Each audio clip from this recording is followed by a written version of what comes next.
Hello friends, नमस्कार, good morning. तो आज का स्वागत है सीएस के सीएम क्लासेज में और आज है 27 मई। तो जैसा कि मैंने आपको पता है कि डेली करंट अफेयर्स की वीडियो लाता हूँ और मैप के साथ पढ़ाता हूँ। जहाँ पे इंपॉर्टेंट लोकेशन होती है मैं उसको बताता हूँ, ठीक है, मैप पे। और जो भी इंपॉर्टेंट न्यूज़ है उसको मैं यहाँ पे बताऊँगा।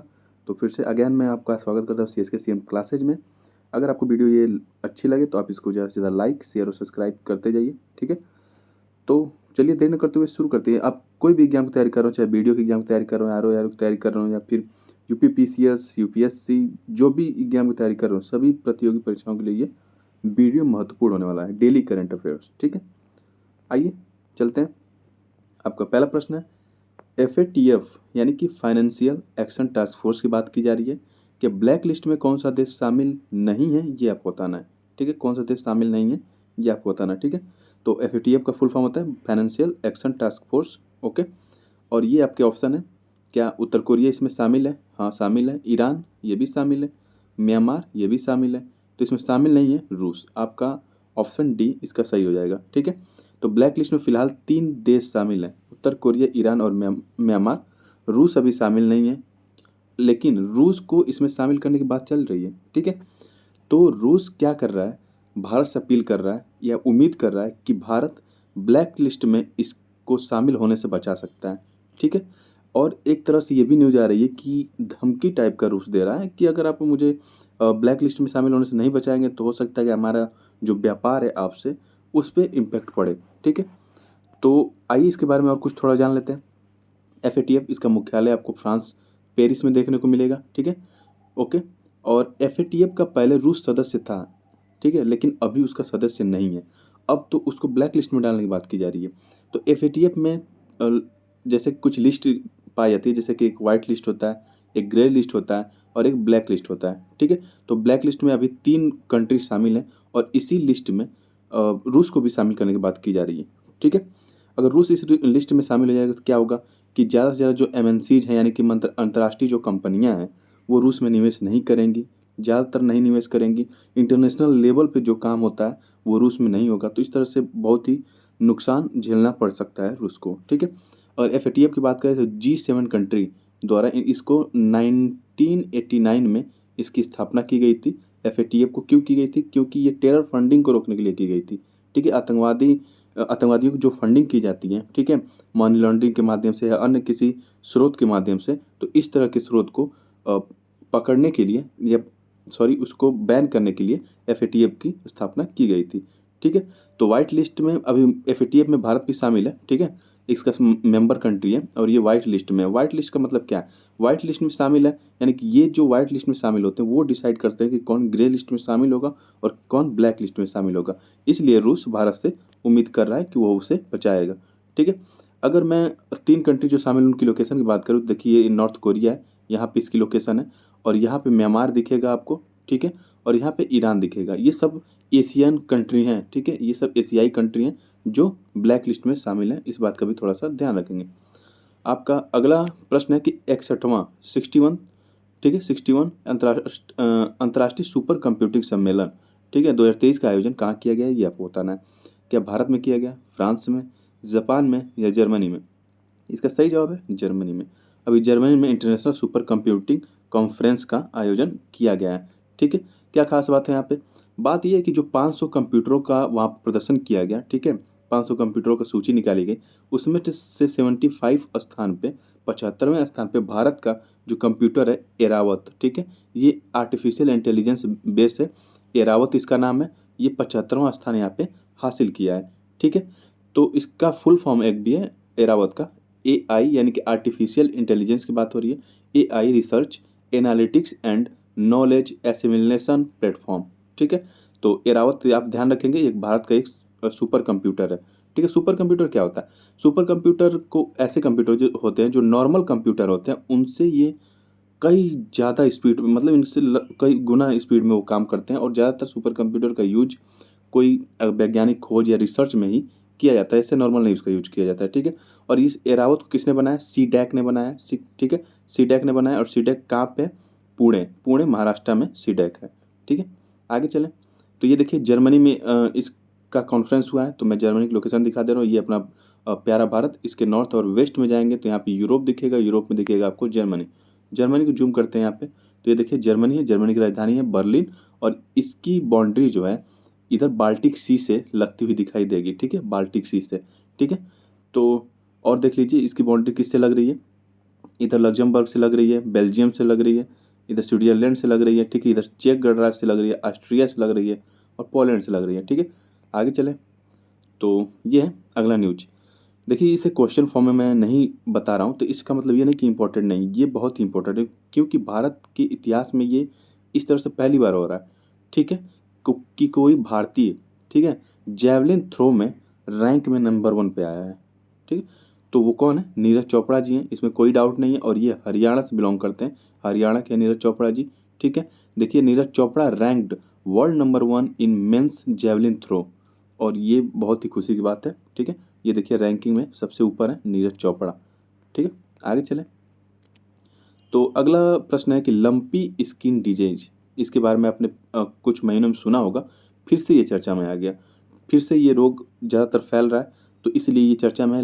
लंपी स्किन डिजीज इसका नाम है, ठीक है। इसके संदर्भ में बताना है कि कौन सा कथन गलत है, ओके। तो क्या ये एक जीनोटिक रोग है, तो अभी आप मैं आपसे आंसर दे दे रहा हूँ, साथ ही में दे दे रहा हूँ, ठीक है। क्या ये एक जूनोटिक रोग है, गलत, ये जूनोटिक रोग नहीं है, ठीक है। यह एक कैप्री पॉक्स वायरस से फैलता है, तो ये सही है। भारत में पहली बार 2022 में यह फैला था, ये भी सही है, ठीक है। तो यहाँ पे गलत पूछा है, तो ये तो दोनों सही है, 2 और 3, तो गलत केवल एक है, तो ऑप्शन ए इसका सही होगा, ओनली 1, ठीक है। तो ये एक जूनोटिक रोग नहीं है। ये देखिए अगर जूनोटिक रोग रहता तो ये भाई साहब इतने अच्छे से इसको दवा नहीं पिला रहे होते, ठीक है, ओके। तो क्या होता था, मवेशियों में क्या होता था, इनके शरीर पे ये फफोले टाइप के पड़ जाते थे, ठीक है, फफोले टाइप के पड़ जाते थे। यही इस रोग की पहचान थी, मुख्यतः पहचान यही थी। और इससे पिछले वर्ष लगभग 1 लाख से 1 लाख तक मवेशी मर गए थे, ठीक है, 3 महीने में ही सिर्फ 1 लाख से ज़्यादा पशु मारे गए थे। तो जूनोटिक का मतलब क्या होता है, और जूनोटिक का मतलब ये होता है कि पशुओं से, ठीक है, अगर एनिमल है, एनिमल टू ह्यूमन, ओके, जो रोग जानवर से लेके जानवरों से मनुष्यों में फैलता है उसे जूनोटिक रोग कहते हैं। लेकिन ये लंपी स्किन डिजीज जो है वो जूनोटिक रोग नहीं है, यानी कि जानवरों से मनुष्यों में नहीं फैलता है, मानवों में नहीं फैलता है, ठीक है।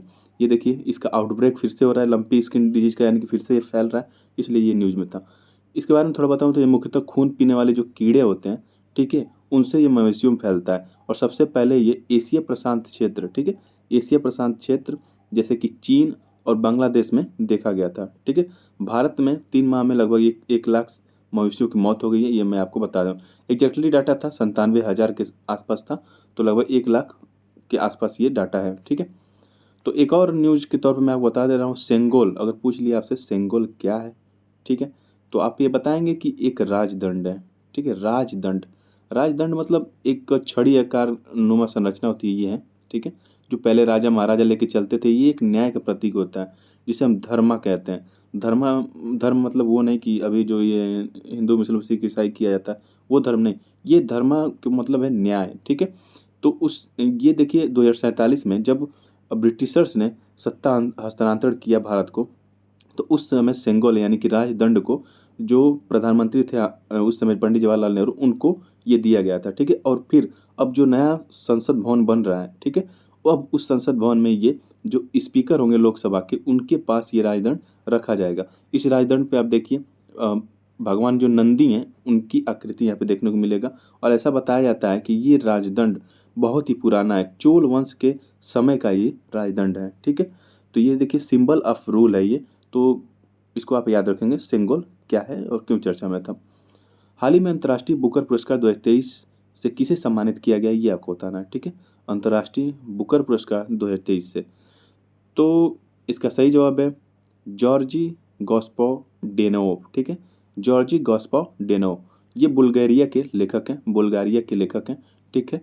और इनके जैसे कि जो कोई बुल्गारियन लैंग्वेज में ये लिखे होंगे, लेकिन इस टाइम शेल्टर मतलब टाइम शेल्टर को ही लिखे हैं, टाइम शेल्टर नामक किताब के लिए इनको अंतर्राष्ट्रीय बुकर पुरस्कार दिया गया है, ठीक है। और ये टाइम शेल्टर को लिखे हैं जॉर्जी गॉस्पो डेनोव, और ये बुल्गारिया लैंग्वेज में इसको लिखे हैं। और इसका इंग्लिश वर्जन यानी कि इंग्लिश में इसका अनुवाद किसने किया, तो वो है एंजेला रोडेल। ठीक है, ये है एंजेला रोडेल और ये है जॉर्जी। ठीक है, और अगर मैं गीतांजलि श्री की बात करूँ, 2022 के लिए इनको अंतर्राष्ट्रीय बुकर पुरस्कार दिया गया था टॉम्ब ऑफ सैंड के लिए, और उसको अंग्रेजी अनुवाद किया था डेजी रॉकवेल ने। ओके, तो आगे चलें। बुल्गारिया की लोकेशन मैं आपको दिखाता रहा हूँ। ये देखिए, वही वर्ल्ड का मैप है, ये अपना सुंदर भारत है। इधर नॉर्थ वेस्ट की तरफ जाएंगे तो यूरोप दिखेगा, यूरोप में दिखेगा बुल्गारिया, और बुल्गारिया को जूम करते हैं तो ये रहा बुल्गारिया, और इसकी राजधानी जो है वो है सोफिया। ठीक है, और बुल्गारिया की जो बाउंड्री है वो काला सागर से लगती है, यानी ब्लैक सागर से लगती है, इस बात का ध्यान रखेंगे। और यह है टर्की, टर्की के नॉर्थ में आपको दिखाई देगा काला सागर। आगे चलें, तो अगला न्यूज है कि उत्तर प्रदेश के किस जिले में पूर्वांचल का पहला निजी औद्योगिक क्षेत्र बनाया जा रहा है। ठीक है, तो इसका सही जवाब है वाराणसी। वाराणसी में पूर्वांचल का पहला निजी औद्योगिक क्षेत्र बनाया जा रहा है, इस बात का थोड़ा सा आप ध्यान रखेंगे। ठीक है, आगे चलें। तो अगला प्रश्न है कि फरवरी 2023 को निम्नलिखित में से किस देश ने केंद्रीय बैंक के अपने करेंसी नोट से ब्रिटिश राजशाही को हटाने की घोषणा की। ठीक है, ये यूपीपीसी 2023 में पूछा जा चुका प्रश्न है, मैं सोचा कि आपको रिवीजन करा देता हूँ। तो इसका सही जवाब है ऑस्ट्रेलिया। ठीक है, king Charles will not appear on new Australia $5 note. ठीक है, तो अभी किंग चार्ल्स वहाँ के राजा बन चुके हैं। ठीक है, क्योंकि जो महारानी एलिजाबेथ सेकेंड थी, द्वितीय थी, उनकी मृत्यु होने के बाद किंग चार्ल्स वहाँ पर के राजा बन गए यूनाइटेड किंगडम के। ठीक है, तो अब ऑस्ट्रेलिया ने डिसाइड किया कि हमारे नोट पे अब ब्रिटिश राजशाही का कोई भी प्रतीक नहीं होगा। ओके, आगे चले। ये देखिए, ब्रिटिश राजशाही का अंत, ऑस्ट्रेलिया में नए बैंक नोट पर अब नहीं दिखेगा महाराजा चार्ल्स तृतीय का चेहरा।